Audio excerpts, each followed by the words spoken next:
hola Graciela, ¿cómo están?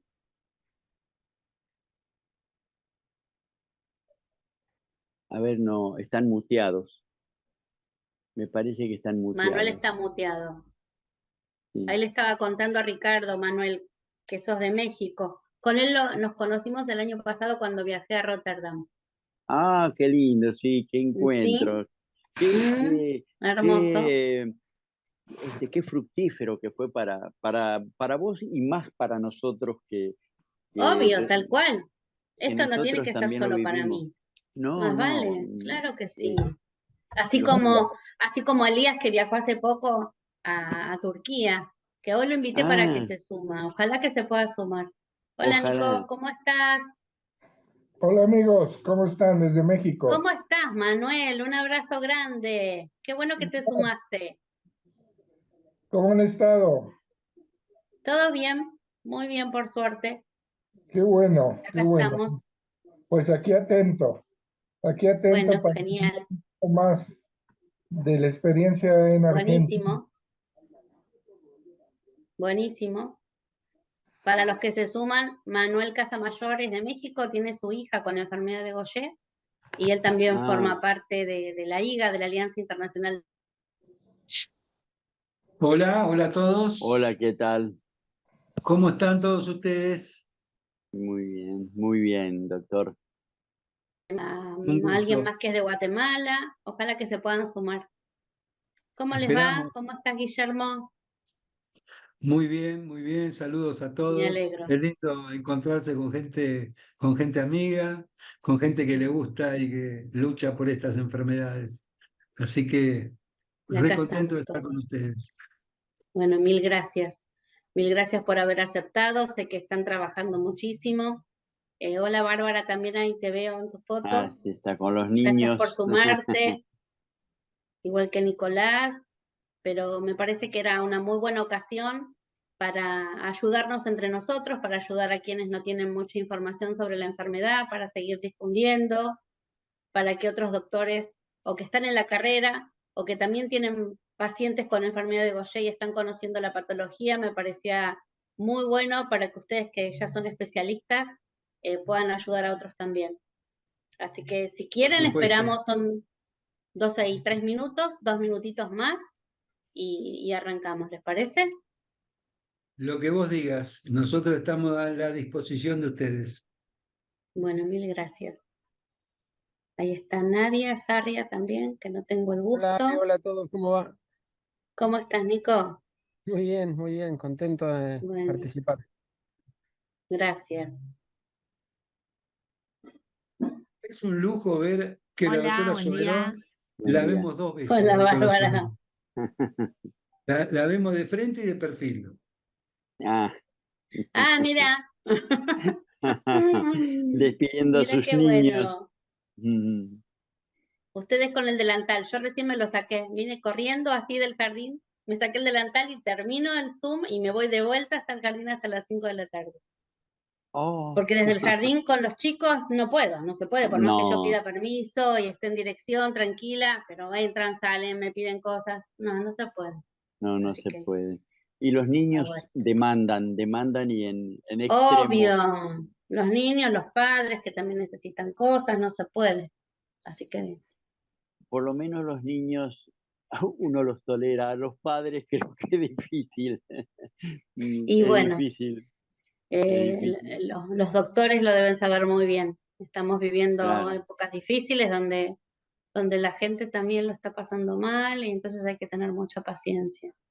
Y bueno, los que hacemos la especialidad pediatría, atendemos chicos, sabemos que la atención es para Ujú, los pacientes y los padres, así que estamos acostumbrados. totalmente. Es así. Este, y los padres necesitan tanto apoyo como los chicos, más en estas enfermedades que son muy complejas en el sentido de que mucha gente desconoce, muchos médicos desconoce, entonces no se sienten seguros y bueno, es un trabajo que hay que tomarlo en conjunto, digamos, ¿no? Es La unidad cierto, familiar y los chicos. es cierto, es así. Esa es la situación. Ujú. Bueno, son 2:65, seguramente entre unos minutos más se irá sumando más gente, así que si les parece, damos comienzo, ¿sí? Dale, Ale, gracias. Bueno, bienvenidos a los que se sumaron hoy.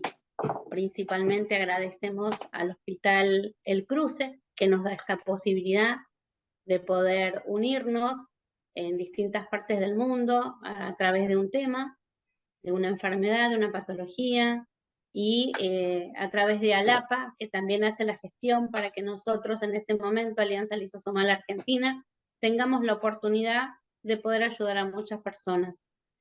La semana pasada tuvimos el Ateneo sobre enfermedad de Pompe, esta semana es sobre enfermedades lisosomales y sobre enfermedad de Gaucher.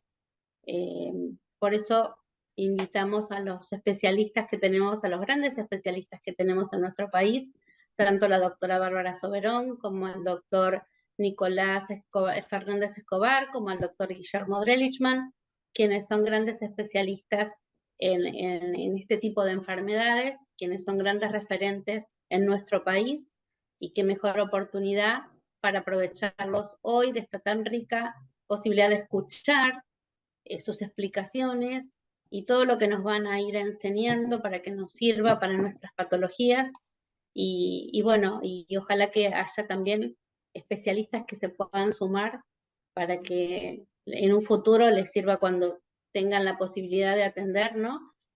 Personas con estas enfermedades. ¿Quiénes de ustedes hoy empieza? Así los presento.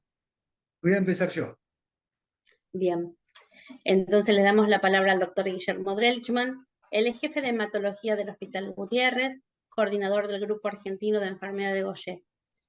Bienvenido y este tiempo es tuyo, Guillermo. Bueno, gracias por la invitación.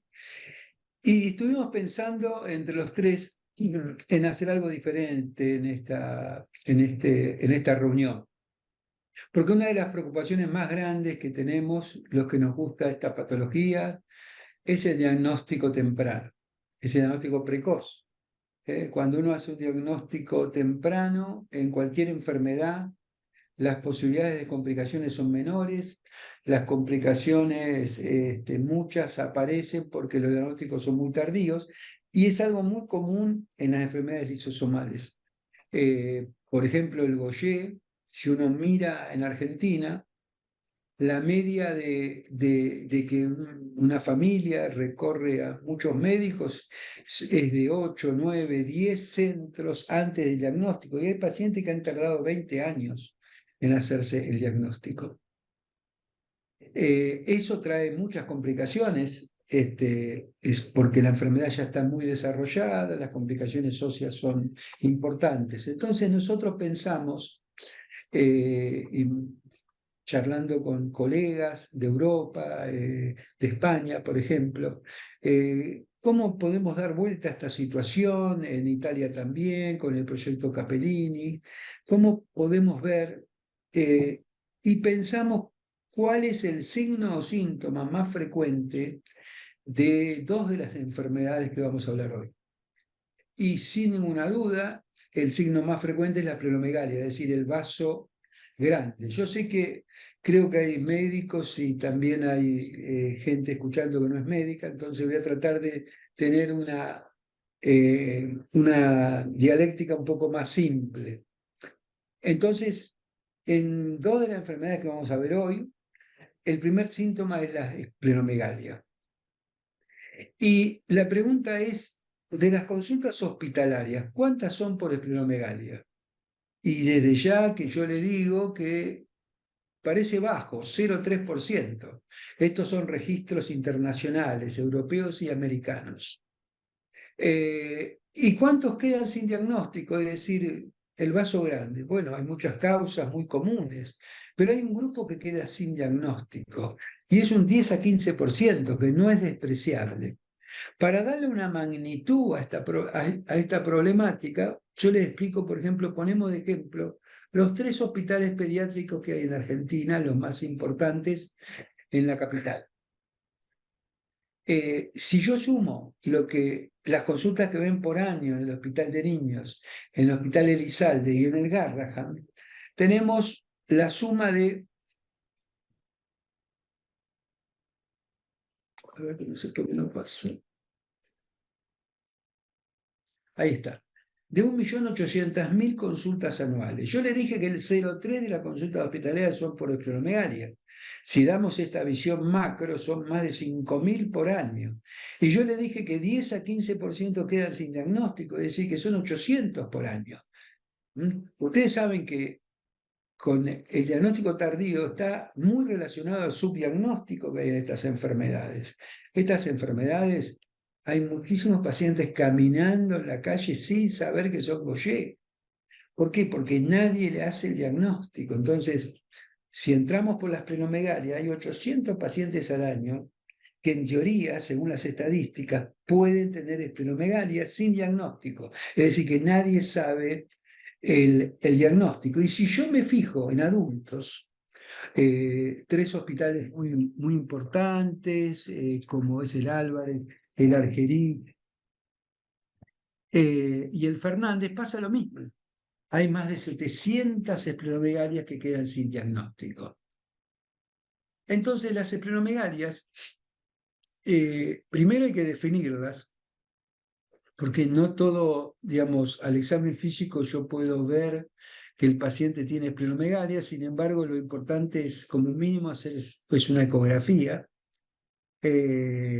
y puede haber que yo creo que tiene un vaso algo grande y sin embargo esta esplenomegalia no es tal. Hay definiciones tanto en adultos como en la edad pediátrica sobre qué es esplenomegalia, ¿no? Estas son algunas de las definiciones. En adultos leve, hasta 14 centímetros, moderado 14 a 20 centímetros, severa más de 20. Y en pediatría va a depender mucho de la edad. Esto es importante. Lo primero es saber a qué llamamos esplenomegalia. Bueno, la mejor técnica y la más simple es la ecografía, que en cualquier hospital, en cualquier centro se puede hacer. Y si yo pienso, este es un paciente que tiene una esplenomegalia muy severa, digamos, se dice que el 2% de la población mundial tiene esplenomegalia. También la etiología o la causa depende del área geográfica. Por ejemplo, en Asia y África hay muchas esplomegalias tropicales por infecciones parasitarias, etc. Pero en los países como los nuestros y en los países desarrollados, las causas más frecuentes de esplenomegalia son enfermedades hematológicas, hepáticas, infecciones, inflamaciones y también las enfermedades metabólicas de depósito. Entonces, el tema es que hay que pensar en las cosas frecuentes, pero también pensar en lo infrecuente. Hay que recordarse que toda esplenomegalia en la mayoría de los casos implica una enfermedad sistémica, es decir, el vaso solamente es un componente de una enfermedad general, una enfermedad sistémica. El otro problema que tenemos, y esto es muy importante para pensar, lo que no hay dueño de las esplenomegalias. Es decir, todos sabemos que si un paciente tiene un problema pulmonar, va al neumonólogo. Y si un paciente tiene un problema ocular, va al oftalmólogo, por poner ejemplos simples. Claro, cuando un paciente tiene esplenomegalia, ¿quién es el dueño? El pediatra, el clínico, el hepatólogo, el gastroenterólogo, el hematólogo, el especialista de enfermedades metabólicas, el cirujano, el infectólogo. Como ven, nadie es el dueño, no hay un esplenólogo. ¿A dónde me dirijo con esto? La explicación de por qué muchos pacientes tienen el vaso agrandado y no se llega al diagnóstico es porque primero van al pediatra, el pediatra lo manda al gastroenterólogo, y el gastroenterólogo al hematólogo, y así sucesivamente, porque cada uno no encuentra una causa. Pero claro, el paciente muchas veces se pierde. Se pierde porque no tiene dinero para ir varias veces al médico y viajar muchos kilómetros, o porque los turnos se lo dan a los 6 meses, 8 meses, se van perdiendo. Y este es un problema a tener en cuenta, ¿no? Que nadie es dueño de los vasos grandes. Por eso se necesita un equipo multidisciplinario para ver a estos pacientes. Fíjense la cantidad de causas que hay, que no las quiero enumerar, pero hay muchísimas causas de esplenomegalia. ¿Eh? Y bueno, el infectólogo va, si tiene una infección, tuberculosis, etcétera, al hematólogo, drepanocitosis, mielofibrosis, neuroblastoma, y así sucesivamente, ¿no? Pero claro, también tenemos que pensar en enfermedades raras, por ejemplo, un vaso aumentado puede ser una enfermedad de Gaucher, por ejemplo. Entonces hay que pensar en lo frecuente y lo infrecuente. Hay varias clasificaciones de vaso agrandado cuando es muy importante. Nosotros estamos preparados para pensar en estas enfermedades, enfermedades lisosomales, mieloproliferativos, talasemia, cuando es moderada cirrosis, linfoma, abscesos, anemia hemolítica, cuando es leve, infecciones, malaria, etc. Esta es una clasificación. Después hay otras clasificaciones muy relacionadas a la hematología, que como ven son innumerable cantidad de causas de por qué un paciente puede tener un vaso grande, que en general se asocia con alguna otra cosa. Si el paciente tiene esplenomegalia más fiebre, pensamos en infección. Si tiene citopenia, es decir, anemia, plaquetopenia, pensamos en enfermedades hematológicas o hasta enfermedad de Gaucher. Y si tiene adenopatías, pensamos en una patología tumoral y así sucesivamente. Es decir, uno va armando esta problemática según que la esplenomegalia sea sola o acompañado por otros síntomas. ¿Qué aporte podemos hacer nosotros? Todos saben, nosotros, tanto Nicolás como yo, somos hematólogos, la otra Soberón es pediatra, es una dupla interesante para ver qué aporta cada uno. Nosotros, con un preparado solo, viendo al microscopio, podemos hacer diagnóstico de talasemia, de ferocitosis, de anemias hemolíticas, de drepanocitosis, de infecciones con parásitos intracelulares. Y acá vemos hasta tumores, es decir, el tema es que el hematólogo está muy preparado a descartar causas. El tema es cuando no es esta situación. El tema es cuando no tiene enfermedades comunes que vemos los hematólogos. En la práctica diaria vemos que los pacientes se pierden. Hay muchos pacientes que hacemos, aparte del frotis común, una médula ósea y también somos capaces de diagnosticar enfermedades oncológicas, enfermedades severas.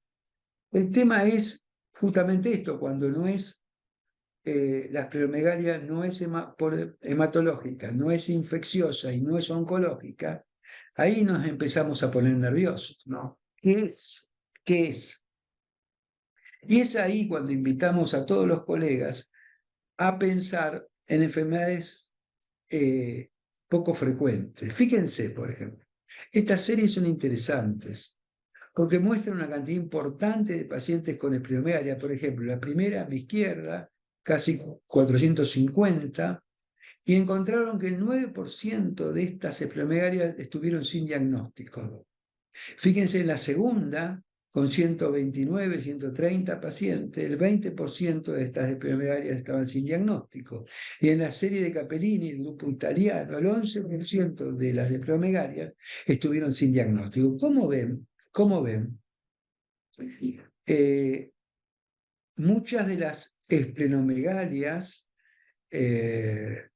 tienen diagnóstico, la mayoría, y no son justamente, son patologías que tenemos muy bien en la cabeza, pero hay un 10, 15, 20% de esplenomegalia que no tenemos diagnóstico. ¿Qué consecuencia vamos a tener si no hacemos diagnóstico, si tenemos 10 a 15% de los pacientes sin diagnóstico de la esplenomegalia? Retraso diagnóstico, diagnósticos erróneos, más procedimientos para el paciente, biopsia sin saber qué tiene, el riesgo que le saquen el vaso, retraso y angustia de la familia y del paciente, ¿no? Entonces es muy necesario tener la mecánica de cuando no hay diagnóstico de enfermedades comunes, pasar a estas enfermedades, a las enfermedades lisosomales. Acá tenemos un preparado con enfermedad de Gaucher y otro preparado que vamos a hablar hoy con ASMD. Entonces, Las enfermedades lisosomales son alrededor de 70, son hereditarias, hay mutaciones de genes que codifican sus enzimas y muchas de estas tienen tratamiento, otras no. Y hay distintos tipos de tratamiento, terapia de reemplazo enzimático, de reducción de sustrato, bien, y otras nuevas que están viniendo. Y recordarse esto, que los médicos estamos muy preparados para las enfermedades frecuentes, pero estamos muy poco preparados para las enfermedades infrecuentes. Estas charlas que tenemos son fundamentalmente para despertar la conciencia de pensar en lo frecuente y lo infrecuente y entrar por la esplenomegalia, que es, digamos, para estas enfermedades un síntoma muy común. En común tienen enfermedades lisosomales que son genéticas, son raras, son crónicas, heterogéneas, variables, progresivas, multisistémicas, invalidantes, y algunas son potencialmente mortales y otras no. Los pacientes viven muchísimos años, pero se deterioran su calidad de vida debido a la falta de diagnóstico y a los diagnósticos tardíos. En Europa digamos, uno dice enfermedades raras, pero hay tantas enfermedades raras o infrecuentes que esto trae un gran problema económico y de todo tipo para los familiares. Y bien, hay una alerta internacional sobre este tipo de enfermedades para tenerlas muy frecuentes, especialmente los médicos. En común estas enfermedades raras tienen entonces, resumiendo, un subdiagnóstico importante, desconocimiento médico, diagnóstico tardío, ausencia de tratamiento o tratamiento tardío, falta de experiencia médica, ausencia de consensos. Muchas veces hay un médico con un paciente nada más y falta de organigrama de diagnósticos tempranos, que es lo que estamos haciendo ahora. Estas son las dos enfermedades que ahora Bárbara Soberón va a hablar de enfermedad de Gaucher y Nicolás Fernández Escobar de ACMD, que son ejemplos de pacientes que comienzan con esplenomegalia. Entonces, ¿qué tienen en común la enfermedad de Gaucher y la ACMD? Como vamos a ver ahora, la esplenomegalia. Entonces, la dejo ahora a la doctora Soberón, que va a hablar sobre enfermedad de Gaucher. Gracias. Muchas gracias, Guillermo. ¿Usted ya- Bárbara, ¿te parece que te presento un segundo? Dale, cómo no. Para los que no te conocen, la doctora Bárbara Soberón es médica pediatra de la unidad de trasplante de médula ósea del Hospital de Niños Ricardo Gutiérrez, miembro del Grupo Argentino de Diagnóstico y Tratamiento de Enfermedad de Gaucher. Muchísimas gracias, Bárbara, te doy la palabra. Dale, gracias Ale por la presentación y por la invitación. Ahí les voy a compartir la pantalla. Ahí está. Bueno, entonces Guillermo hizo una introducción de la problemática de las enfermedades lisosomales y de cómo llegar a de cómo abordar la esplenomegalia. Y bueno, vamos a ir a una de las enfermedades que produce esplenomegalia. Y primero les voy a contar un caso clínico de una paciente. Es una paciente de 3 años y 7 meses que consulta al pediatra por cansancio. En el examen físico presenta palidez cutánea mucosa y le realizan un hemograma donde encuentran una anemia leve y plaquetopenia. Le hacen una ecografía abdominal, constatan que tiene hepatoesplenomegalia, o sea, es el hígado y el vaso agrandado.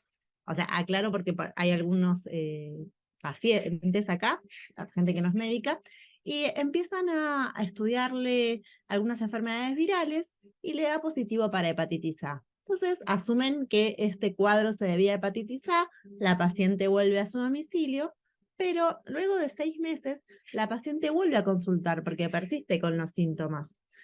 Entonces la vuelven a evaluar, era un poco más acentuada la anemia y la plaquetopenia, y deciden en este caso consultar con el servicio de hematología. ¿Qué hacen? Hacen una punción aspiración de médula ósea, y en esa punción aspiración ven estas células que vemos acá, que son células sugestivas de enfermedad de Gaucher.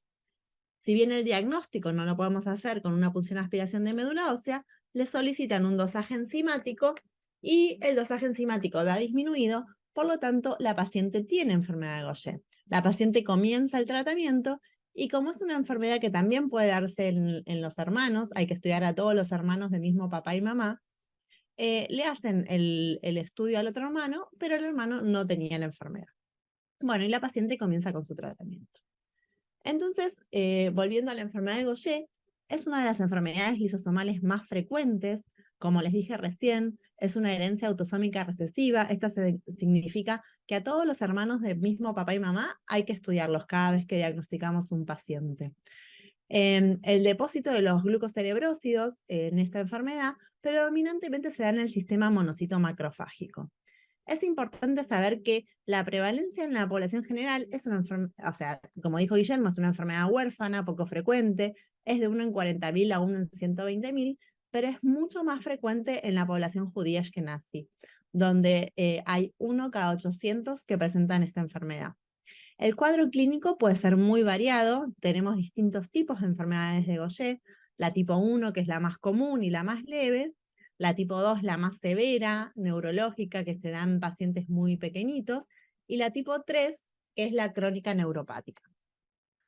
Acá tenemos graficado de otra forma lo que les dije recién, los 3 tipos de enfermedad, y hay veces que esta enfermedad se presenta muy variada, entonces podemos tener una tipo 1 muy leve, prácticamente asintomática, o solo con esplenomegalia, una tipo 2 un poco más severa, también que pueda presentar algunos síntomas tipo 1 más severa, o que comience a presentar síntomas neurológicos y ya tengamos que asumirlo como un tipo 3, o más cerca de tipo 2, que es la forma más severa. Entonces, esto nos da una variedad clínica que a veces también dificulta que uno pueda sospechar que tienen enfermedad de Gaucher.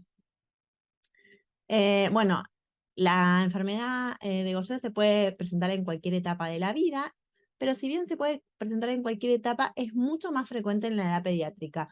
75% de los casos se presentan en la edad pediátrica, entonces es fundamental que podamos sospecharla en este grupo etario. Como les dije, la presentación es muy heterogénea, es progresiva y multisistémica. ¿Y cuál es el déficit que tienen los pacientes con enfermedad de Gaucher? Tienen disminuida la enzima beta-glucosidasa.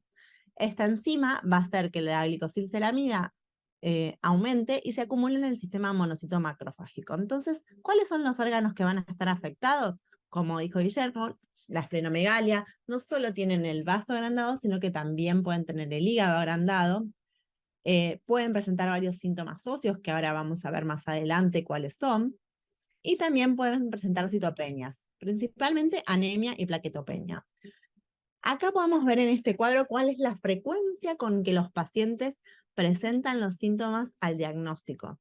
Y como ven en este cuadro marcado, la esplenomegalia se presenta casi en el 100% de los pacientes. Entonces es un buen signo, la esplenomegalia, para tenerlo como sospecha diagnóstica. ¿Sí? En todo paciente que presenta esplenomegalia, si rápidamente no diagnosticamos ninguna otra situación, sospechar enfermedad de Gaucher. Acá tenemos datos del registro internacional, como la enfermedad de Gaucher es una enfermedad rara, hay registros de pacientes, y con esto uno puede obtener datos de esta enfermedad. Y vemos acá que no solo presentan esplenomegalia, sino que suelen presentar esplenomegalias entre moderadas o severas en un 90% de los pacientes. ¿Qué significa una esplenomegalia moderada? Significa un vaso que es entre 5 y 15 veces más grande de lo normal, y una severa, un vaso 15 veces más grande de lo normal. Y lo mismo en las hepatomegalias, también suelen ser moderadas o severas, o sea que no tienen visceromegalias tan pequeñas. Y acá podemos ver ejemplos de pacientes en tratamiento, como a lo largo de los años, este es un ejemplo de 10 pacientes que están en tratamiento durante 10 años, podemos ver que los pacientes van resolviendo las visceromegalias. Lo mismo, o sea, este era el vaso, y acá vemos con el hígado que también va disminuyendo el volumen hepático.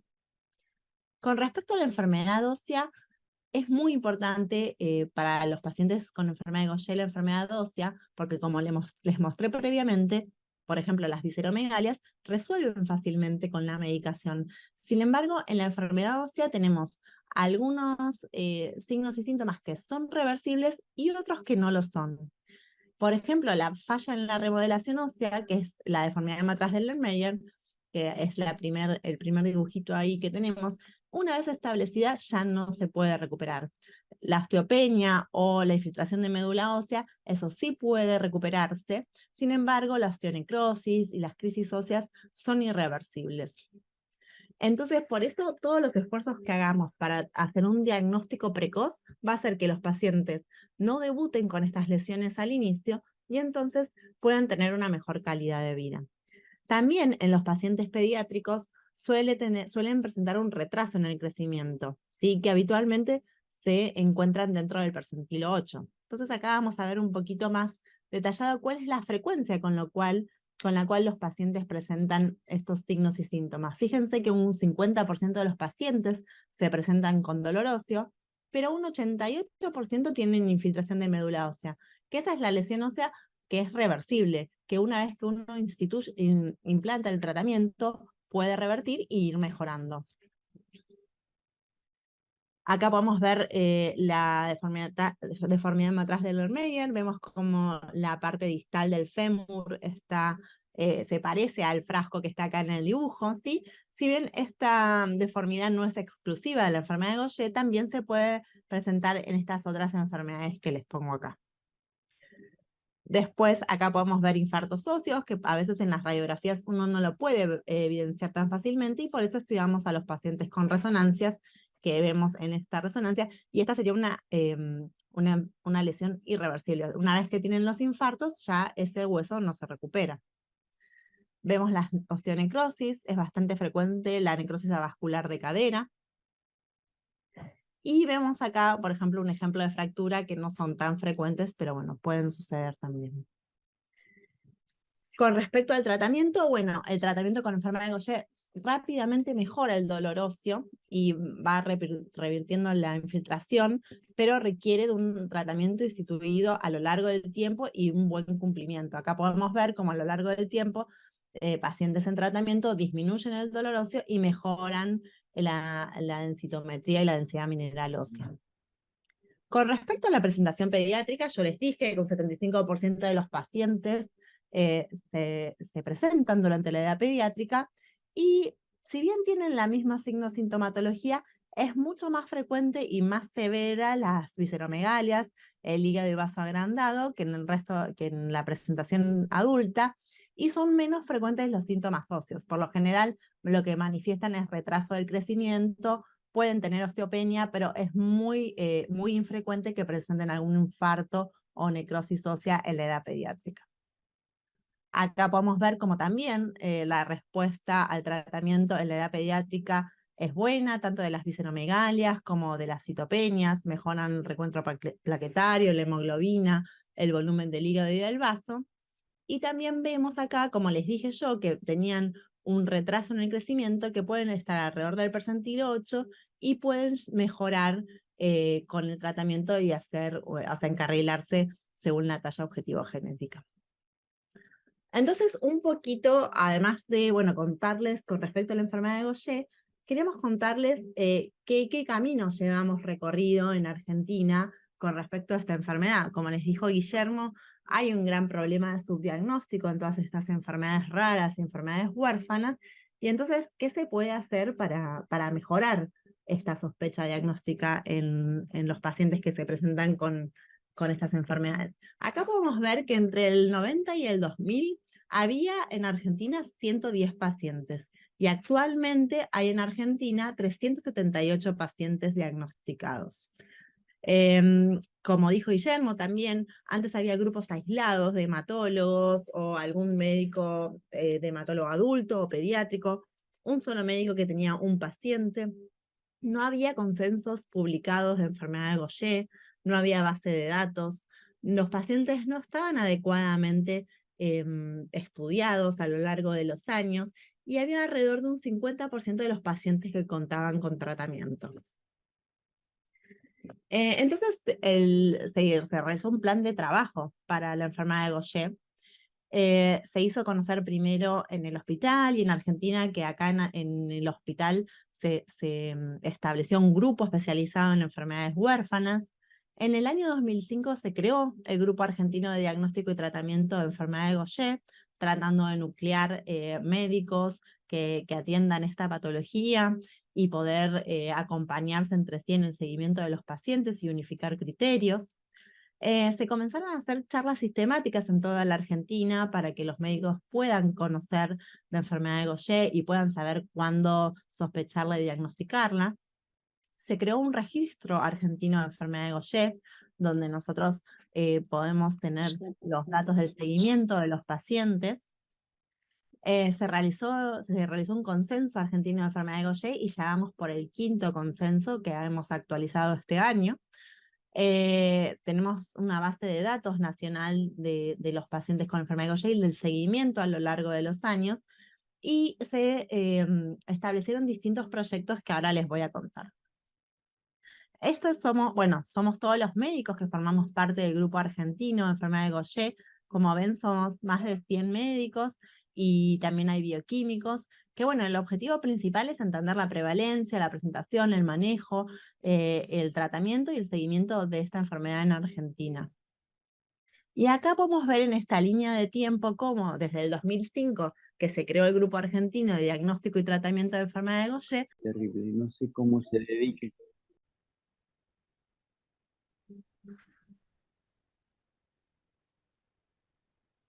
Bueno, entonces les voy contando, igual ahora ya Guillermo se conecta.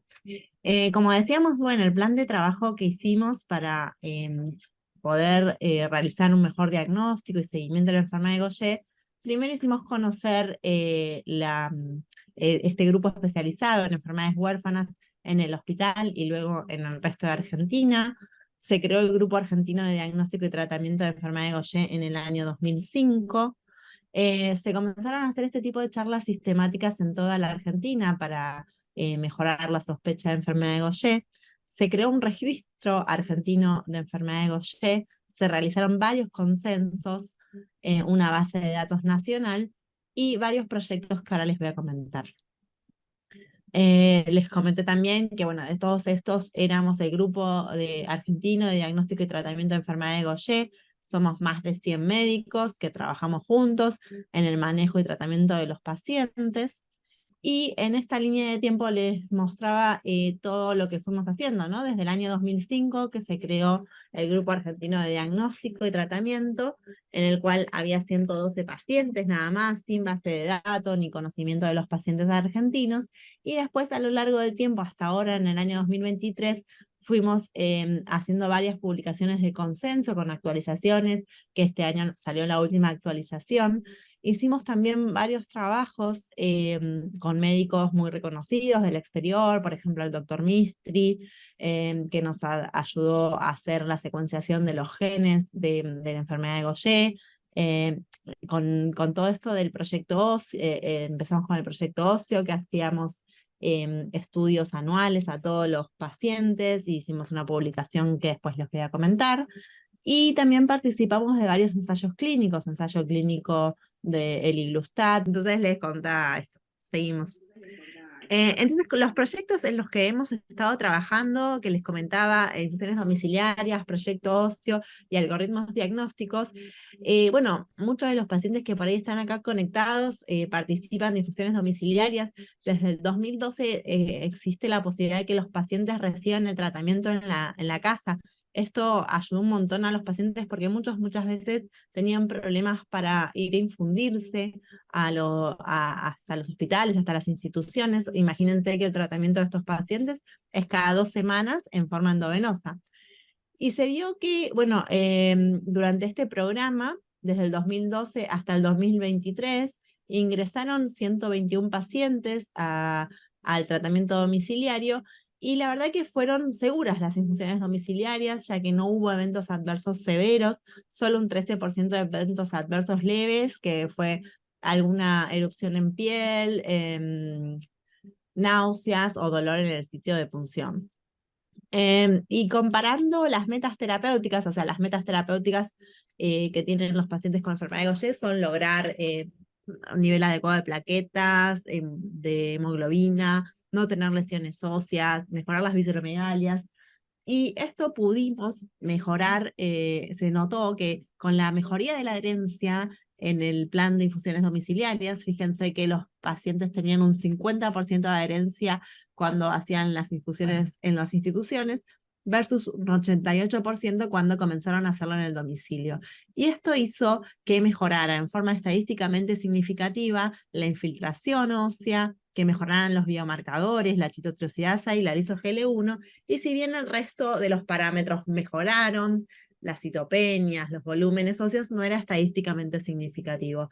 Pero bueno, lo que vimos es que este proyecto ayudó a que los pacientes pudieran cumplir el tratamiento y con esto mejoró la calidad de vida. Con respecto al proyecto de algoritmos diagnósticos, esto está publicado en el último consenso de ahora del 2023, es bueno reforzar un poco esta situación de que todos los pacientes que tienen esplenomegalia o alguno de estos otros síntomas que vemos en el cuadro, o sea, rápidamente podamos sospechar enfermedad de Gaucher, y por ahí ya vimos que el diagnóstico se hace solo con una muestra en el papel secante, entonces no es algo invasivo. Podemos en tal caso tener la muestra sacada, reservarla, y si todo el resto de los estudios da negativo, podemos enviarla. Ahora, si el paciente es un paciente con antecedentes judíos ashkenazi, recordemos que la frecuencia era de 1 en 800. Ahí tenemos que estar más alertas y no esperar y inmediatamente sospecharla. Y finalmente, bueno, el proyecto OSSE argentino, que fue una de nuestras primeras publicaciones como grupo en el 2016, tratamos de detectar, como les dije yo previamente, la enfermedad de Gaucher es marcadora de la calidad de vida de los pacientes, y lo que intentamos es ver cuáles son los factores de riesgo y pronósticos para que los pacientes puedan tener enfermedad de Gaucher. Esto, como les dije, bueno, el compromiso óseo es muy frecuente, tanto el diagnóstico como en el seguimiento, a pesar de estar en tratamiento. Entonces, ¿por qué a veces los pacientes igual tienen lesiones óseas? Vimos que había lesiones reversibles, como les dije, la infiltración, y lesiones irreversibles. Todas estas, el Erlenmeyer, infartos óseos son irreversibles, las necrosis. Y en este trabajo pudimos determinar cuáles eran los factores de bajo riesgo para tener enfermedad ósea y de alto riesgo. Entonces, ¿qué pacientes tienen bajo riesgo de tener enfermedad ósea? Aquellos que son diagnosticados y comienzan el tratamiento en forma temprana, antes de los 2 años de inicio de los síntomas. O sea, acá vemos entonces la importancia de que en los algoritmos diagnósticos sea incluida la enfermedad de Gaucher y que no se demore en su diagnóstico e inicio de la terapia. Otro factor protector para no tener enfermedad ósea es la dosis adecuada al riesgo, comenzar con una dosis de 60 unidades por kilo, no haber sido esplenectomizado, que muchas veces antes de que existiera el tratamiento, muchos pacientes habían sido esplenectomizados, y tener una adherencia al tratamiento mayor al 90% sin suspender la terapia. Entonces, pacientes que tienen estos factores de riesgo tienen menos riesgo, o sea, estos factores tienen menos riesgo de tener enfermedad ósea. Y por lo contrario, los que tienen una baja adherencia, un diagnóstico comienzo de la terapia tardía, que comienzan con dosis bajas o han sido esplenectomizados, tienen más riesgo de tener enfermedad ósea.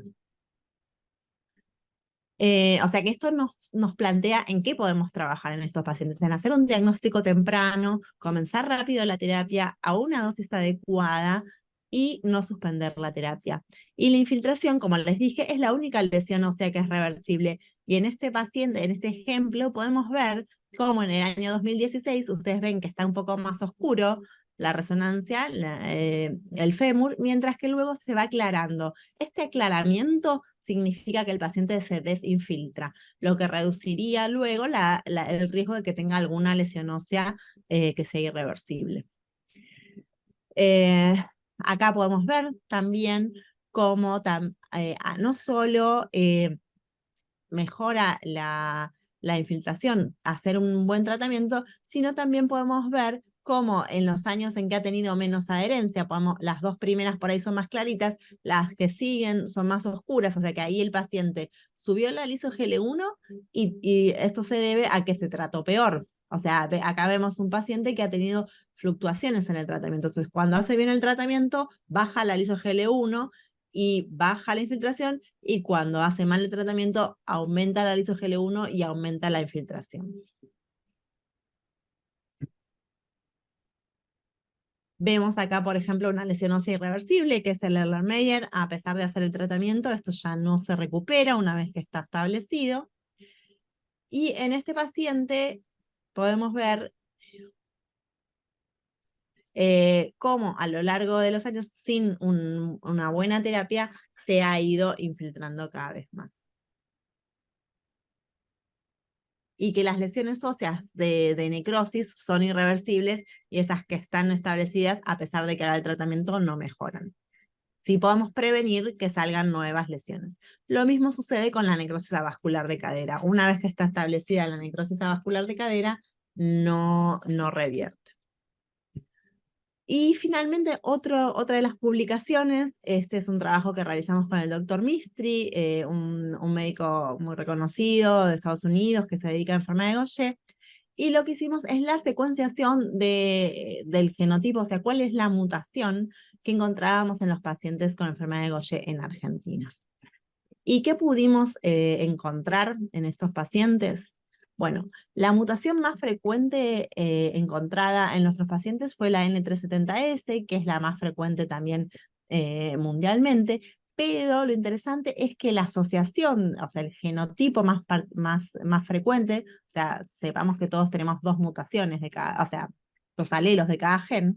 Entonces, la mutación más frecuente en nuestro país fue la N370 Rekensil, que fíjense que en nuestros pacientes es un 46% de los pacientes, y si ven en este cuadrito ahí donde está verde, 46% es la frecuencia en Argentina, y hacia la derecha se ve la frecuencia mundial, es del 2%. O sea, nuestra frecuencia de este genotipo es mucho mayor a la que está publicada en otras partes del mundo. Esto fue un hallazgo porque, o sea, que nuestra población de Argentina tiene un genotipo particular. Y o sea, lo que concluimos en esta publicación es que esto está involucrado con ancestros argentinos, o sea, pacientes que tienen o sea, abuelos o antepasados que son oriundos de Argentina, y es mucho más frecuente este genotipo. Y probablemente esté asociado a mayor lesiones óseas que en otras partes del mundo. Entonces, como vemos acá, cuál es el panorama de la enfermedad de Gaucher en Argentina, y vimos el recorrido que hubo de la enfermedad de Gaucher, sabemos que la incidencia para enfermedad de Gaucher es alrededor de 1 en 100.000, o sea que debería haber diagnosticados 450 pacientes. Bueno, hay 378, es un 84%, es un porcentaje bastante alto, mucho mayor que en el resto de Latinoamérica, pero bueno, hay un subdiagnóstico aún. Y vemos como ya tenemos formados equipos multidisciplinarios. Nosotros generalmente nos reunimos con varios médicos que tengan pacientes con enfermedad de Gaucher y los asesoramos, ayudamos a los médicos en el seguimiento del mismo. Ya tenemos 5 consensos, tenemos base de datos, un montón de proyectos que hemos ido haciendo, y ya los pacientes ahora tienen un 97% de adherencia en el tratamiento, lo han mejorado. Por lo general, bueno, un 97% están en tratamiento y la adherencia ha mejorado a alrededor de un 80%. Bueno, ahora yo me voy a desconectar y ahí le aviso a Nico para que se conecte. Perdón por todas las interrupciones. Gracias, Bárbara, vos no tenés la culpa. Una vergüenza, la verdad. Sí. Pero bueno, suele pasar en estos Zoom. No, esa no. Buscate un trapo por ahí. Bueno, no sé si mientras quiera alguien hacer alguna pregunta, ahí viene Nico, que justo había salido un cachito. ¿Alguien de los que están presentes quiere hacer una pregunta?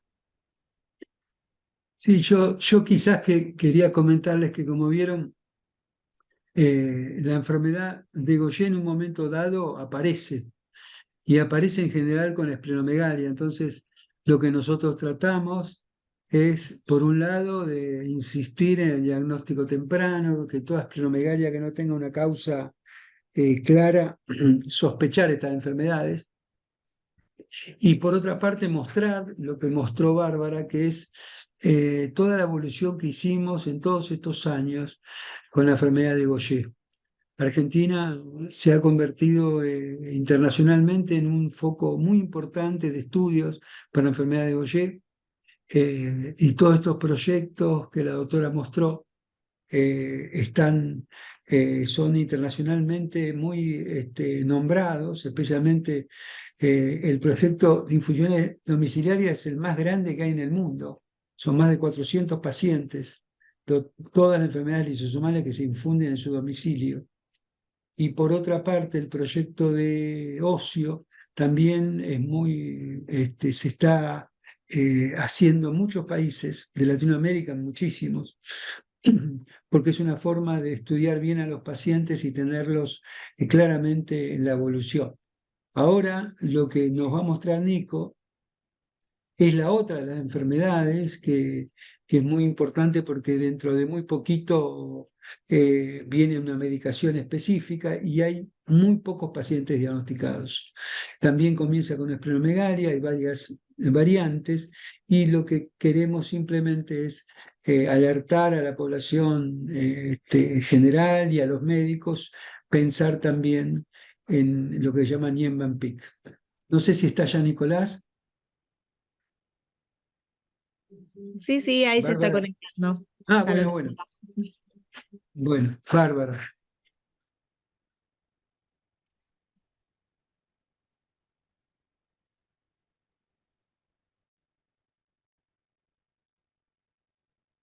Y creo que también es destacable el trabajo que hacen todos ustedes, porque la verdad que es increíble lo que trabajan, porque el tiempo que debe llevar el estudio, todo lo que le tienen que dedicar para que realmente ustedes puedan sacar toda esta estadística que tienen de todos los pacientes de nuestro país, ¿no?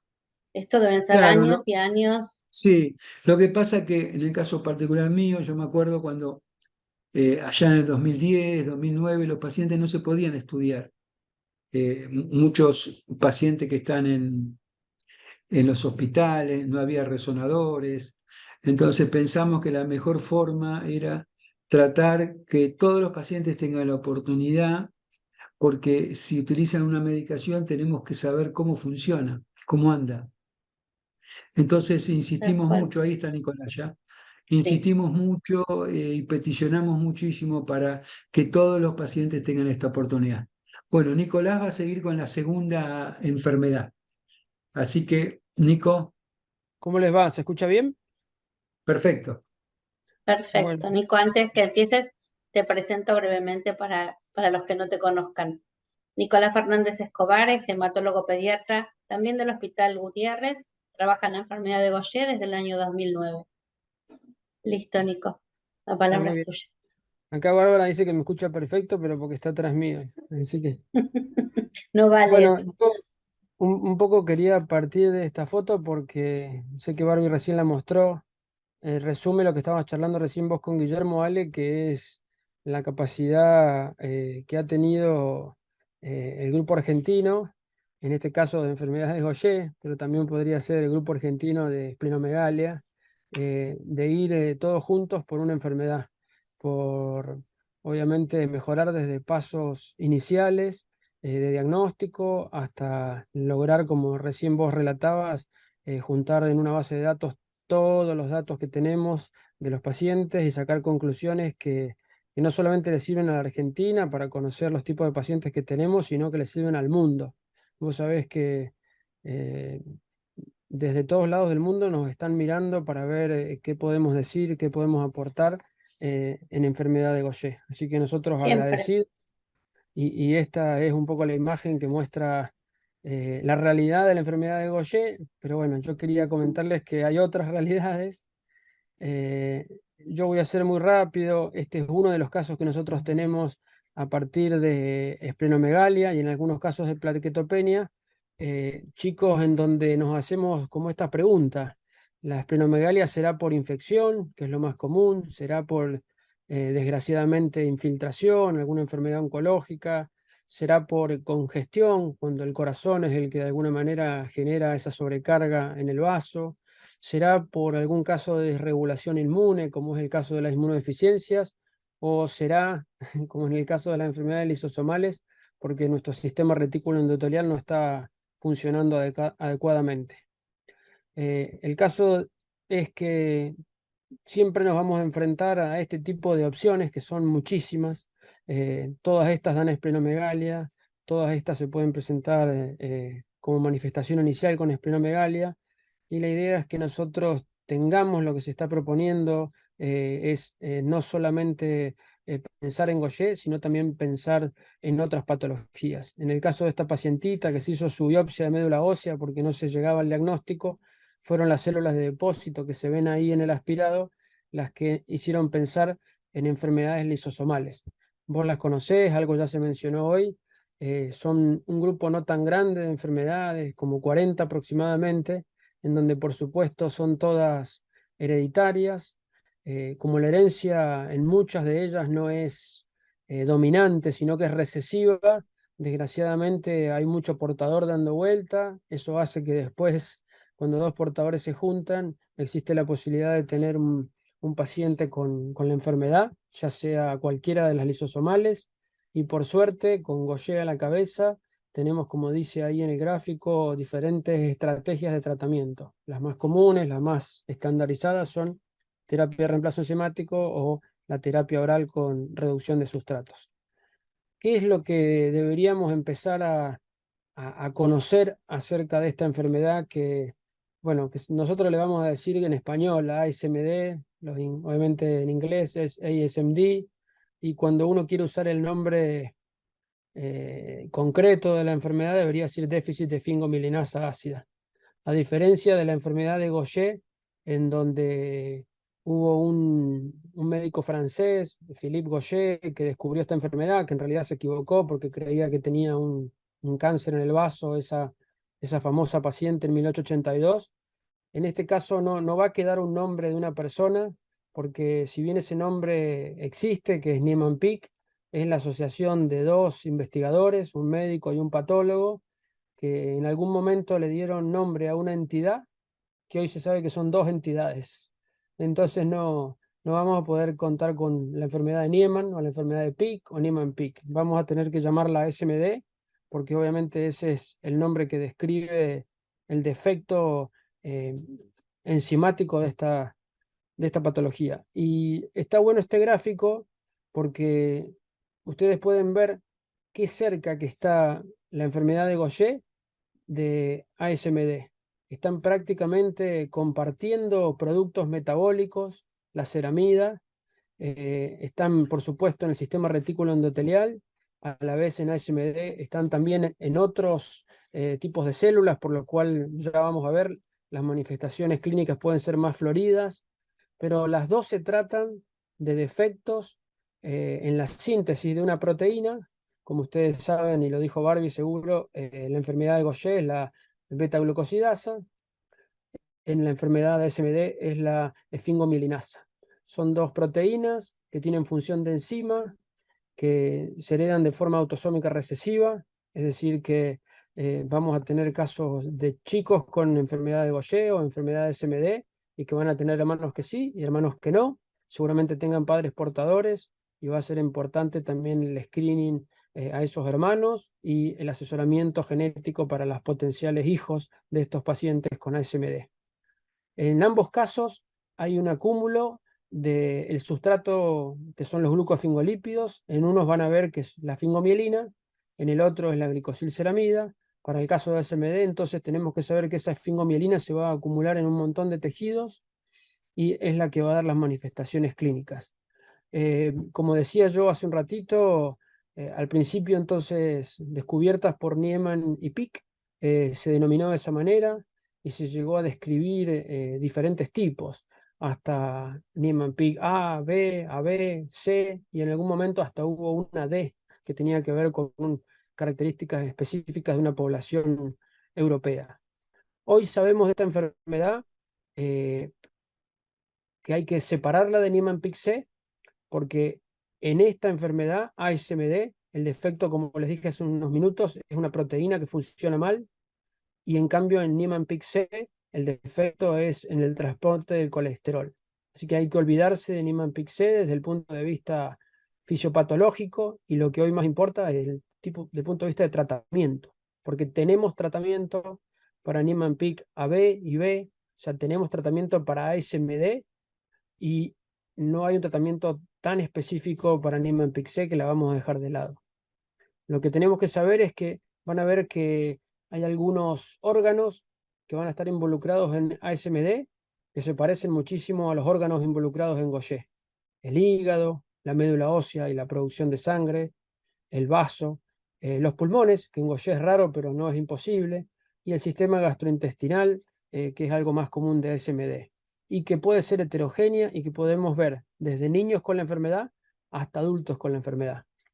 Como todo en medicina, uno aprende de lo que va reportando, por eso es tan importante las bases de datos. Y si ustedes se fijan en este gráfico, tenemos desde el 2005, ahí ya teníamos 10, 12 años de historia de Gaucher, de tratamiento para Gaucher, y sin embargo en el 2005 aparecen los primeros reportes de pacientes con ASMD.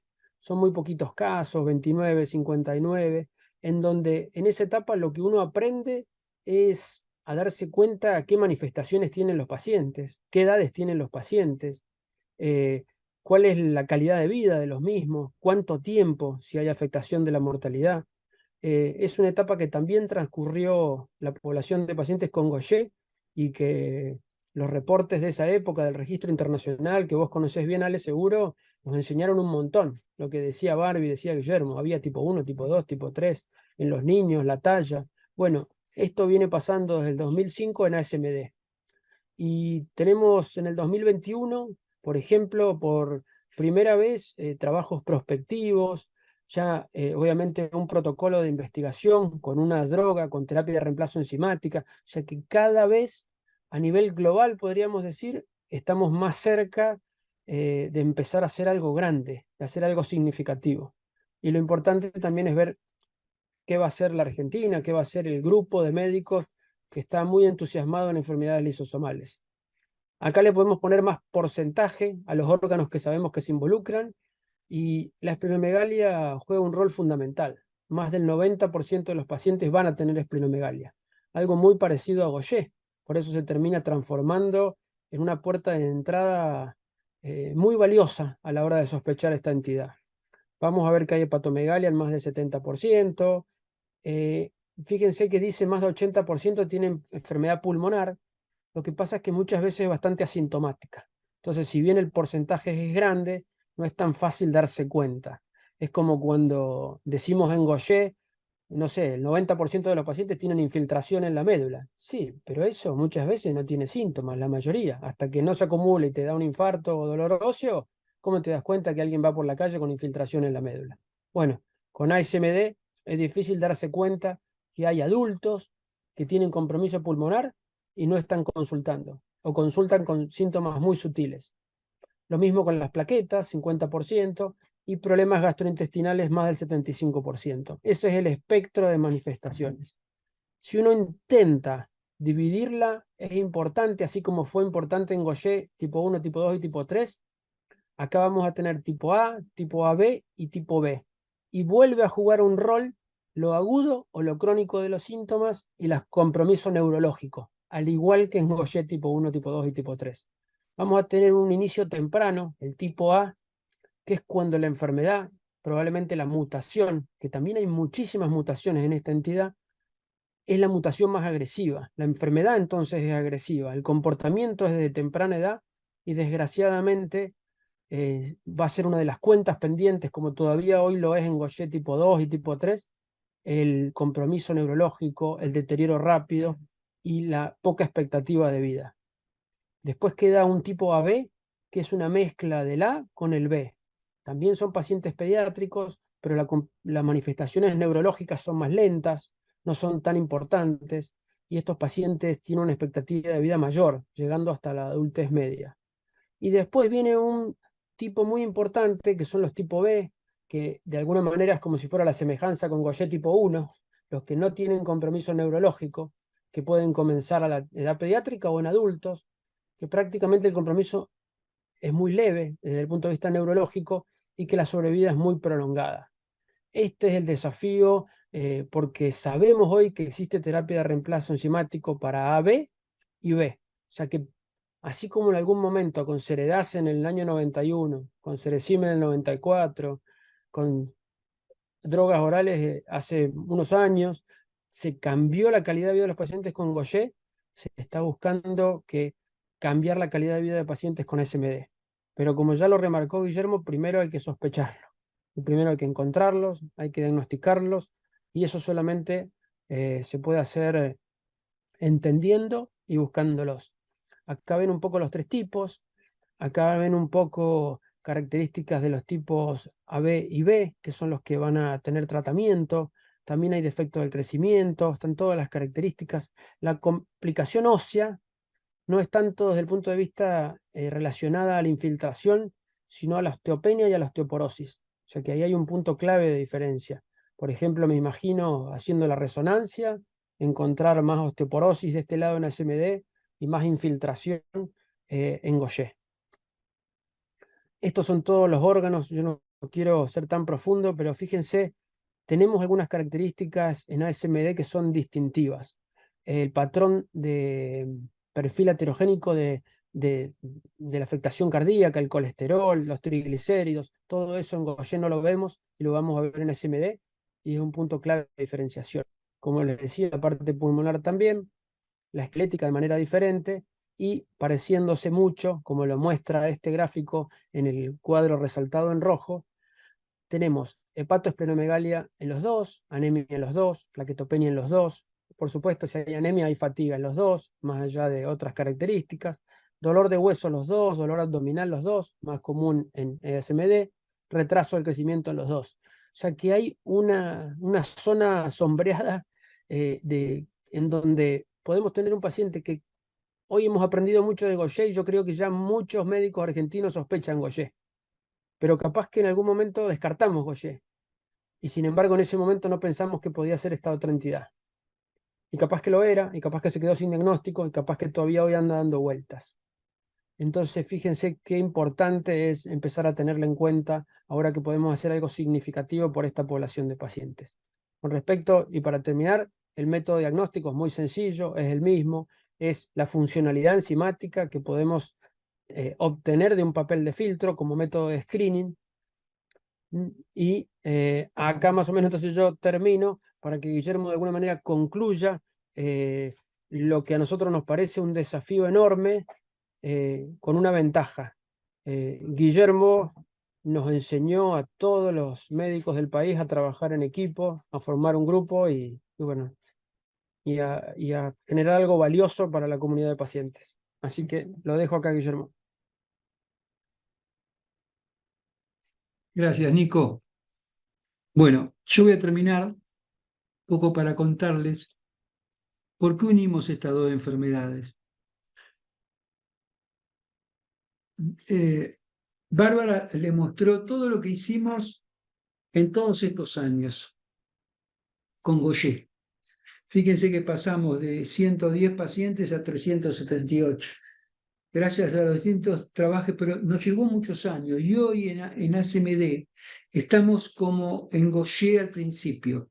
No hay base de datos ni conocimiento de los pacientes argentinos, hay pocos médicos involucrados, hay 20 pacientes nada más cuando tendría que haber 150. Estamos en un panorama igual al Gaucher hace 15, 20 años. Sospechamos que con toda la experiencia que tenemos vamos a avanzar mucho más rápido en esta enfermedad.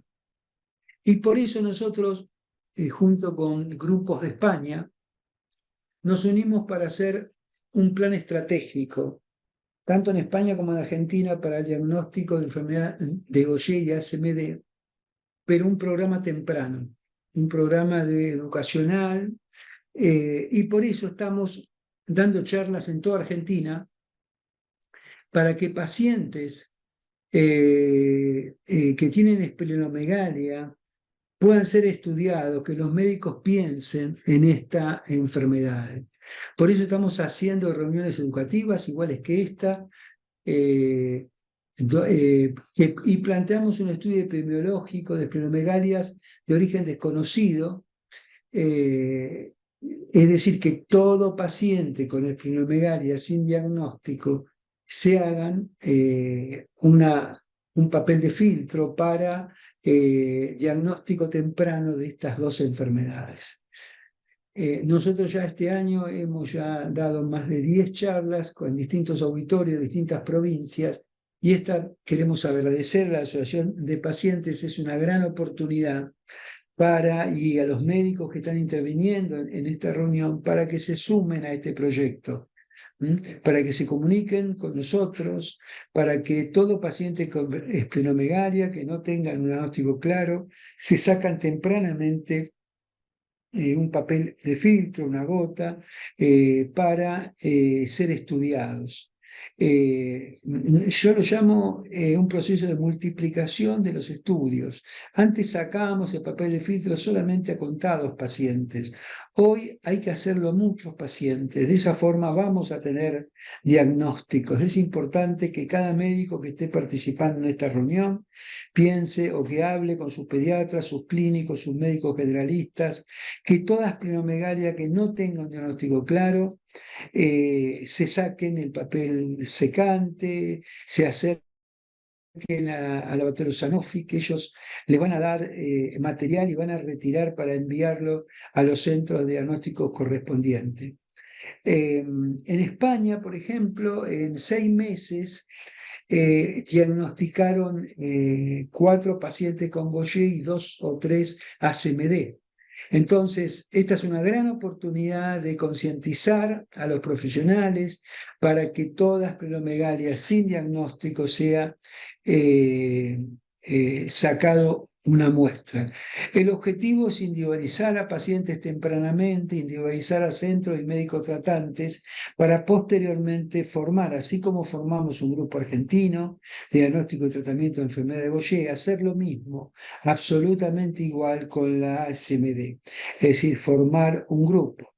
Entonces hay que solicitar dosaje enzimático a pacientes con esplenomegalia en forma temprana, búsqueda retrospectiva de pacientes que ustedes sepan. Yo tengo un paciente que hace meses está con esplenomegalia, no sé el diagnóstico. Bueno, saquen un papel de filtro para hacerle los estudios, saquen, es muy importante, y por favor, cuando tengan algún paciente, comuníquense con nosotros, que nosotros vamos a ayudar en todo el proceso diagnóstico, en todo el proceso de sumar a los médicos que intervienen para formar el grupo. Por eso realmente nosotros estamos, para finalizar, estamos realmente felices de esta reunión, estamos multiplicando esta charla a todo nivel, y fundamentalmente para grupos médicos que no tengan diagnóstico de Gaucher y ACMD,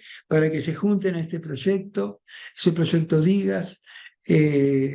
Nosotros lo coordinamos y tratamos que, les vuelvo a repetir, creo que la tercera o cuarta vez, pero para que quede bien claro, hay que pensar en estas enfermedades raras, no perder a los pacientes, porque uno parece imposible, ¿no?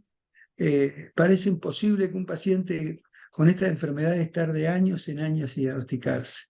Y nosotros no queremos que esto suceda porque sabemos que hay muy buena terapia para Gaucher y para CMD y queremos que se haga el diagnóstico temprano. Por eso sugerimos este mecanismo que es tan exitoso en otras partes del mundo. Toda esplenomegalia que camina y que no tenga diagnóstico, sacar un papel de filtro. Muchas gracias, Alejandra, por la invitación a los 3. Estamos a disposición cualquiera de los 3 para contestar alguna pregunta. Gracias. No, muchísimas gracias a ustedes. Y hoy estaba invitado Marcelo Minotti, que ustedes lo deben conocer, que es el presidente de Niemann-Pick acá en la Argentina, pero había viajado por un congreso y después siguió unos días de vacaciones. Así que, pero tenemos proyectos para hacer algo juntos más adelante, a donde nos atraviesan las lisosomales, y ella hace rato que quiere encabezar un proyecto con las organizaciones de lisosomales para hacer algo a nivel nacional. Así que en cualquier momento dijo que vamos a empezar con eso, pues es importante. Nosotros siempre estamos dispuestos a ayudar y a, digamos, exteriorizar esta convocatoria lo importante es el diagnóstico temprano, el diagnóstico precoz, eliminar el subdiagnóstico, para que toda la familia, los chicos y los adultos con estas enfermedades tengan acceso a los mejores estudios y a los mejores tratamientos.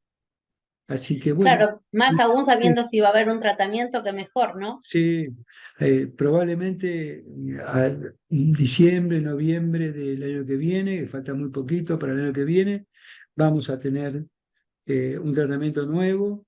Y bueno, hay pocos pacientes diagnosticados, estamos buscando, dada esta oportunidad que tenemos, ya está aprobado en Brasil, por ejemplo, está aprobado en Estados Unidos, bueno, en fin, en varios lugares y necesitamos tener los pacientes, ¿no?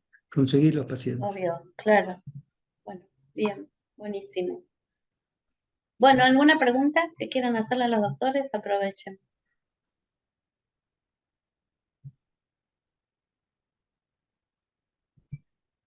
Yo les quería preguntar, por ejemplo, a nivel cardiovascular, la enfermedad de Gaucher tipo 1, ¿hay algún porcentaje de afectación que realmente tiene que ver? No, en general en el Gaucher está muy respetado el corazón, a no ser una variante de tipo 3 que tiene una mutación específica y que tiene alguna alteración en las válvulas cardíacas, pero es la única de los compromisos cardiológicos directos. El corazón en general no se infiltra, no está, o por lo menos no se infiltra de características, porque no hay sistema monocito macrófago, entonces no se infiltra. Pero bueno, en fin, solamente en el Gaucher tipo 3 una variante tiene compromiso cardiológico. Bien. Igual una aclaración, muchos pacientes han sido esplenectomizados y esos pacientes sí tienen hipertensión pulmonar que después repercute también con problemas cardiovasculares, pero no directamente por la enfermedad, sino por haber sido esplenectomizados, más que nada. Bueno. Bueno, esa aclaración es re importante. Gracias. No.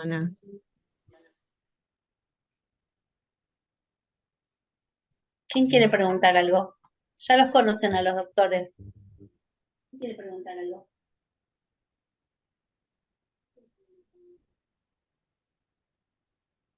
Graciela, Pregunten algo, Gustavo. si no, preguntamos nosotros. Ricardo, te Claro. pregunto yo directamente, ¿eh? ¿Cómo Así no? que ¿Cómo no? No hay problema. es un chiste, es un chiste. No, igual. Sí, no, con Alejandra lo que estaba yo preguntando era lo siguiente.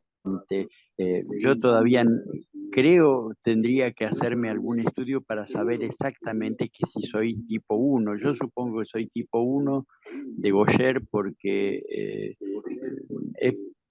como les decía, he tenido una vida bastante normal, aunque hoy en día se cuestiona la palabra normal, pero digamos, yo he estudiado normalmente primaria, secundaria, soy ingeniero, he hecho fútbol, deportes de todo tipo, natación, y esto recién me descubren casi con 60 y pico de años, y el tratamiento lo empecé ya con 70.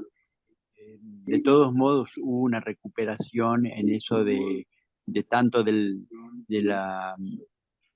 del nivel del vaso, no me sale la palabra de la megalia, eso de megalia, del vaso hubo una Esplenomegalia. esplenomegalia. Eso se recuperó muy rápido, al año yo ya tenía un tamaño normal y lo mismo con el asunto de la plaquetopenia, todavía está recuperándose, pero yo partí de unos 60.000 que había llegado a tener ahora estoy en los 125 aproximadamente, 125.000. No he llegado al límite, no al mínimo, pero bueno, por lo menos siento que el tratamiento me ha hecho muy bien y tengo la suerte, gracias a Dios, de tener una adhesión. Cada 14 días estoy infundido. Así que en el año pasado y he tenido un promedio de 14 días por infusión. una infusión cada 14 días, mejor dicho. Así que bueno, no tengo más que estar agradecido a mis médicos y a todo esto que hacen ustedes por ayudarnos en nuestra salud, ¿no? Y tu caso, te vuelvo, para contestarte, vos tenés un Gaucher tipo 1 seguro, y no todos los Gaucher son iguales. El 70% se diagnostican en la edad pediátrica y son severos, más severos, digamos, donde es muy importante el diagnóstico temprano, etc. Pero hay un grupo, como vos, por ejemplo, que el diagnóstico se hace más tardío, y son formas más, por así decir una palabra, menos cruentas, son más leves. Por supuesto que tiene organomegalia, plaquetopenia, pero en general son de aparición tardías, entonces son formas clínicas un poquito más bonitas que las otras. No digo que sean malas, sino con tratamiento todas funcionan bastante bien. Claro. Pero en tu caso claramente tenés una forma de Gaucher tipo 1 y bueno, si querés vivir 150 años vas a vivir, así que quédate tranquilo, Bueno, no ya hay llegué a la problema. mitad por lo menos, ya estoy en la Y eso que mitad. estás cumpliendo el tratamiento es perfecto. Lo que se debe hacer, hay muchos pacientes que no lo hacen, entonces necesitamos que cumplan muy bien el tratamiento. Es muy importante. Gracias, doctor.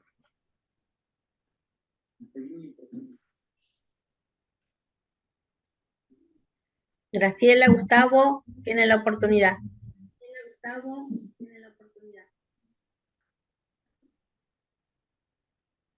Hola, ¿cómo andan? ¿Todo bien? Hola, ¿Cómo Gustavo. estás? ¿Qué tal, ¿Cómo anda? ¿Cómo anda, doctor? ¿Cómo anda? ¿Todo bien, ¿Qué tal, Marvin? Gustavo? ¿Cómo estás? Un gusto verte. ¿Cómo anda, Ricardo? ¿Todo bien? No sé si está Nico ahí, pero bueno, hola, Nico. Eh, nada, mi pregunta es, eh, acerca de, porque siempre tuve la duda, ¿no? Esta cuestión entre Gaucher tipo 1, tipo 2 y tipo 3, ¿hay alguna posibilidad de que por cosas de la vida, la genética, no sé, no creo, ¿no? Pero se transporte al Gaucher tipo 2, tipo 3, no. ¿Querés contestar, Bárbara?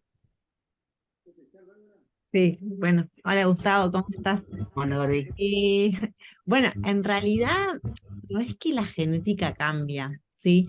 Está en constante revisión, o sea, clasificar, si querés, entre comillas, a los pacientes de Gaucher tipo 1, tipo 2, tipo 3. Tipo 2 es bastante fácil dentro de todo porque son muy severos, o sea, difícilmente un paciente a lo largo de la vida cambia a tipo 2 porque no se puede. Hay algunos pacientes que muy temprano en la niñez se diagnostican y uno dice, bueno, es un paciente con Gaucher tipo 1 y luego desarrolla algunas características, que es que no es que cambia la genética, sino que siempre fue tipo 3, pero por ahí van desarrollando características que se notan luego, ¿sí? Y entonces aún ahí uno dice, bueno, sí, este es Gaucher tipo 3.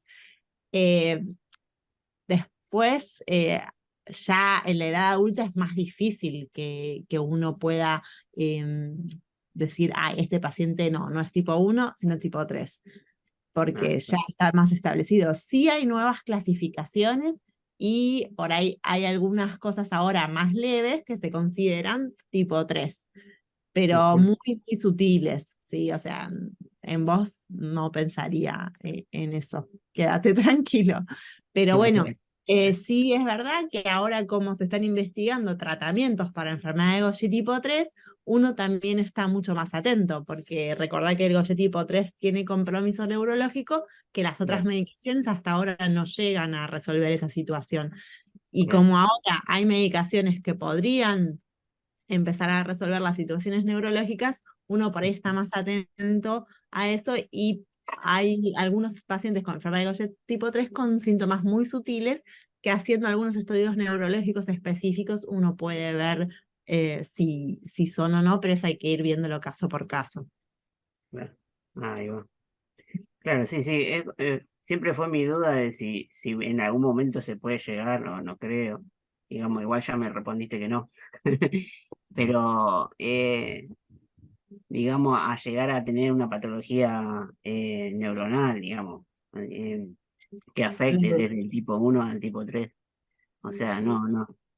O sea, es poco probable ya a la edad adulta, Ujú. 100% no hay, pero uno lo detecta controlando a los pacientes y sobre todo por ahí haciendo algunos estudios más específicos, como de los ojos, que se llama videonistagmografía, por ejemplo, que ahora estamos empezando a ver qué pacientes necesitan hacer esos estudios. Pero por lo general son pacientes que son más chiquitos, que son diagnosticados de más niños. O sea, bueno, vos fuiste diagnosticado muy chico igual, Sí. pero bueno, o sea, vos ya sos adulto, ya si no hubieras desarrollado algo. Ujú. Muy bien. Gracias, Bárbara. No, de nada. Bueno, chicos, si Graciela no pregunta nada, Y quería preguntarle a los bueno, muy bien. que me preocupa mucho que él tiene, Nicolás, hace unos tiempos que tiene el colon irritable. No sé si será por la medicación que está tomando él. No le escucho que tiene, Graciela. Hola, ¿cómo le va, Graciela? ¿Ahora me escuchás? Sí, se le escucha un poco lejos. Dice que No, Nico está teniendo colon irritable. sí, Ah, allá, sí, lo he llevado a los médicos, pero no me saben decir. Yo pregunto, a lo mejor por la medicación que él toma también, que toma muchas pastillas, pero es muy frecuente lo que tiene Nicolás. Yo lo llevé el otro día al gastroenterólogo, me dijo que no, que esto, que aquello, pero todos los días le estoy dando loperamida, Nico. mm, Y eso es lo que me tiene preocupado porque nadie me sabe decir nada. Lo llevé a Ludahondo también con la doctora de motricidad, después me derivaron a otra doctora, le hicieron estudio, pero no me saben qué decir. claro. Bueno, Nico justo es un caso muy difícil porque tiene varias cosas. Sí, O sea, Nico es un paciente con Gaucher tipo 3 y síndrome de Down.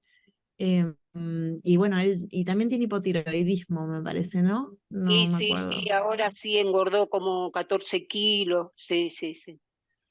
Claro, bueno, en él hay que ver, si querés después vemos, Graciela, a ver, no sé, qué estudios le hicieron, puedo preguntar acá en gastroenterología a ver si hay alguna otra cosa. En principio, la enfermedad de Gaucher tipo 1 no tiene compromiso gastrointestinal. Es muy raro. Hay algunos síndromes más en la enfermedad de Gaucher tipo 3, pero lo podemos ver en él en particular, porque él tiene un montón de cosas, además de Gaucher. Así que dale, hablamos si querés después y lo vemos. Me mandás todo lo que me hicieron, que por ahí ya me lo mandaste. Y no, Sí, sí, eso no los que lo te mandé vi. son los últimos que le hice a Nico. Pero bueno, Sí, lo puedo ver y podemos organizar para que venga un día acá y lo vemos bien. No hay problema, Graciela. bueno, muchas gracias, doctora. Gracias. Nada. Bueno, chicos, Muy les bien. agradezco un montón el tiempo, el trabajo, la dedicación que tomaron para ofrecernos hoy esta charla, a todos los que acá estamos. Y bueno, ojalá que sirva para ayudar a muchísimas personas, que eso es lo que siempre pensamos, ¿no? No Mm, solo para nosotros, sino para futuros diagnosticados y que les haga más amena la vida. Bueno, Así que mil gracias. gracias. Gusto en todo nuestro equipo del Hospital de Niños. Siempre estamos para apoyarlos, así que estamos re contentos Ya de lo haber creo, participado. Nos ya lo vemos creo. próximamente, seguramente. Un abrazo grande para todos Hasta ustedes. Que sigan luego, por bien. favor, Gracias hasta por luego. sumarse a las que están. Todos. No, por favor, hasta luego. Chao. Chao, hasta luego, chicos. Chao, chao. Chao, Gusti. Chao, Gustavo. Chau, Ale. Chao, que sigas bien, Graciela. Chao, Ricardo, Gustavo.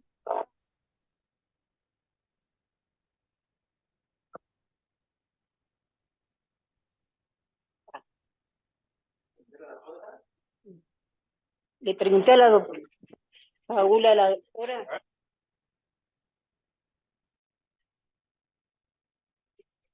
que Nico tiene Gaucher 3.